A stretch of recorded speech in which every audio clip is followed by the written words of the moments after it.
कृषी मंत्र्यांच्या संदर्भात सुद्धा काही आक्षेप होते। खरं तर त्यांच्या वर्तनाच्या संदर्भातलं निवेदन देतानाच खरं तर तुमच्या प्रदेशाध्यक्षांना मारहाण झाली होती। त्या संदर्भात मुख्यमंत्र्यांनी नेमकं काय सांगितलं?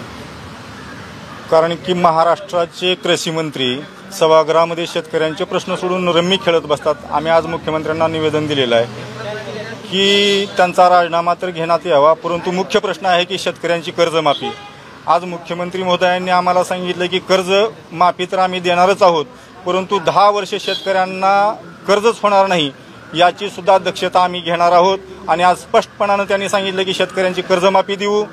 दुसरा मराठा आरक्षणाचा विषय आहे की अनेक दिवसापासून 30 वर्षापासून जी मराठा आरक्षणाची लढाई चाललेली आहे त्याच्यावर ती आम्ही मार्ग काढत आहोत आणि लवकरात लवकर मराठा आरक्षणाचा सुद्धा प्रश्न सोडू। परंतु शेतकऱ्यांचे प्रश्न घेऊन अनेक संघटना लढत असताना अनेक ठिकाणी या शेतकऱ्यांचा आवाज, मराठा आरक्षणावर आवाज उठवणारा त्यांचा आवाज दाबण्याचा कुठेतरी प्रयत्न केला जातोय आणि त्यांच्यावर सुद्धा कडक कारवाई करण्याचं आश्वासन आज मुख्यमंत्र्यांनी दिलेलं आहे।